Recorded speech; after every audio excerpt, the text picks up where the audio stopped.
Bismillahirrahmanirrahim. Assalamualaikum warahmatullahi wabarakatuh. Selamat pagi semuanya. Berharap anak-anak sekalian pada pagi hari ini dalam kondisi yang baik, kondisi yang sehat, sehingga dapat menerima pembelajaran pada pagi hari dengan baik, lancar, sehingga mendapatkan ilmu yang bermanfaat bagi kita semuanya. Allahumma amin. Tidak lupa Bapak mengingatkan untuk senantiasa mengerjakan sholat 5 waktu, sholat subuh, zuhur, asar, maghrib, dan isya. Minggu ini kita akan melanjutkan pembahasan akidah akhlak kelas 6, bab akhlak terpuji, di mana minggu kemarin kita sudah membahas tentang akhlak terpuji pemaaf. Untuk kali ini kita akan bahas yang kedua adalah akhlak terpuji bagian tanggung jawab. Tanggung jawab adalah kesadaran diri manusia terhadap tingkah laku dan perbuatannya yang disengaja maupun yang tidak disengaja. Tanggung jawab juga berarti berbuat sesuatu sebagai perwujudan kesadaran akan kewajibannya. Tanggung jawab sangat erat kaitannya dengan kewajiban. Tanggung jawab merupakan perwujudan dari sifat amanah, artinya dapat dipercaya, sehingga tanggung jawab bersifat kodrati dan sudah menjadi bagian hidup manusia, bahwa setiap manusia dibebani dengan tanggung jawab. Tanggung jawab adalah kewajiban yang harus dilakukan sebagai akibat dari perbuatan yang dilakukan. Nanti kita melakukan sesuatu, ya kita harus melakukan kewajiban yang harus dilakukan sebagai akibat yang kita lakukan tadi. Itu adalah namanya tanggung jawab. Nah, sebagai seorang pelajar, kewajiban kita ya belajar. Nah, tanggung jawabnya adalah belajar. Sebagai pelajar, konsekuensinya kita harus belajar. Jangan hanya main game saja dengan bermain saja, tapi belajar juga dilakukan. Dengan belajar kita telah bertanggung jawab terhadap kewajiban kita. Jadi makna dari tanggung jawab sering dikaitkan dengan kewajiban. Nah, tanggung jawab seorang umat Islam apa? Yaitu melaksanakan sholat 5 waktu. Nah, jadi kita semuanya harus melakukan sholat 5 waktu dengan tertib. Jangan bolong-bolong ya. Nah, harus rajin.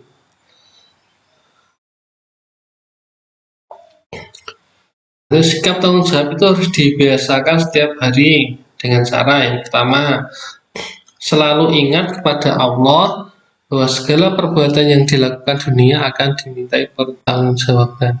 Jadi apapun yang kita perbuat pasti akan diminta pertanggungjawaban oleh Allah. Yang kedua, menyadari betapa beratnya amanah yang diberikan kepada manusia. Yang ketiga, menyadari akibat buruk yang timbul dari sikap tidak bertanggung jawab. Ya, misalnya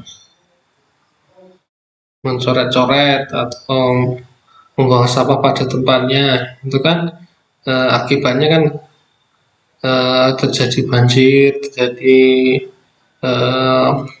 pencemaran udara atau pencemaran lingkungan. Nah, itu kan sikap yang tidak bertanggung jawab. Maka harus sadar bahwa itu perbuatan buruk dan harus ditinggalkan. Yang keempat, berani mengakui kekurangan sendiri. Yang kelima, siap menerima resiko apapun dari kesalahan yang dilakukan. Nah, ada beberapa dasar atau dalil tentang sikap tanggung jawab. Nah, salah satunya ini.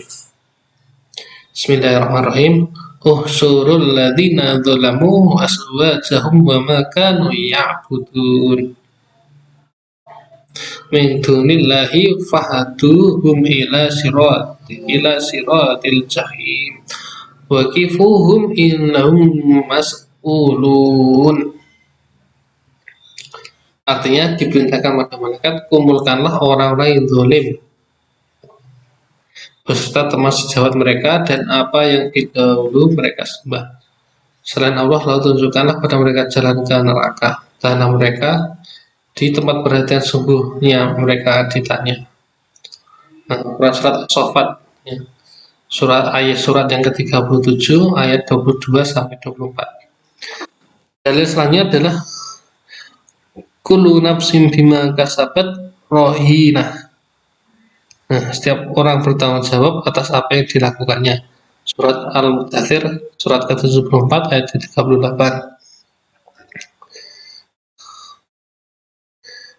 Nah, hadis Nabi yaitu dalil dari hadis Nabi, kullukum ra'in wa kullukum mas'ulun an ra'iyatihi.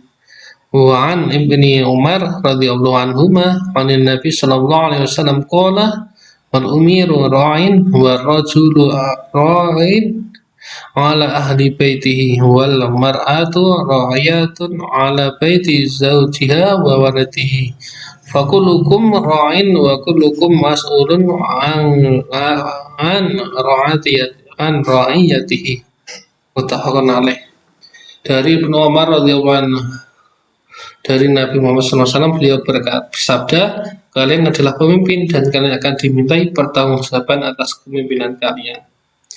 Seorang penguasa adalah pemimpin, seorang suami adalah seorang pemimpin seluruh keluarganya. Dengan demikian pula seorang istri adalah pemimpin atas suami dan anaknya. Kalian adalah pemimpin yang akan dimintai pertanggungjawaban atas kepemimpinan kalian. Riwayat Bukhari dan Muslim. Dalil-dalil sudah jelas bahwa kita sebagai manusia yang hidup di dunia ini memiliki sebuah tanggung jawab yang besar yang harus kita laksanakan sepanjang hayat hingga hidup. Setelah mati pun akan ditanyakan tentang apa yang kita lakukan di bumi selama hidup untuk mempertanggungjawabkan semua jawaban Allah. Bermanfaat dari sikap tanggung jawab yang pertama, dipercaya orang lain, ya. Dengan kita bertanggung jawab, maka kita akan dipercaya orang lain. Yang kedua, menjadi manusia yang bermanfaat atau berguna. Yang ketiga, memperoleh pahala dari Allah Subhanahu wa taala. Nah, contoh dari sikap tanggung jawab misalnya adalah seorang siswa rajin belajar, melaksanakan tanggung jawabnya juga pelajar. Seorang santri rajin mengaji dan lain sebagainya. Nah, itu adalah materi sikap tanggung jawab. Untuk tugas pada bagian ini, silahkan kalian ringkas materi ini. Materi sikap tanggung jawab. Urutan ringkasannya yang pertama adalah pengertian tanggung jawab apa, ditulis. Kedua adalah dalil sikap tanggung jawab, tadi sudah ada surat As-Saffat Al-Mudathir dan hadis Nabi. Yang ketiga adalah contoh dari sikap tanggung jawab. Yang keempat adalah hikmahnya. Minimal itu adalah bagian dari ringkasan tugas pada pagi hari ini. Nanti setelah selesai silakan diupload lewat e-learning atau gagal. Kalau umpama gagal silakan kirim lewat WhatsApp Japri ke Bapak. Mungkin untuk pagi hari ini cukup sekian. Kita akhiri. Assalamualaikum warahmatullahi wabarakatuh.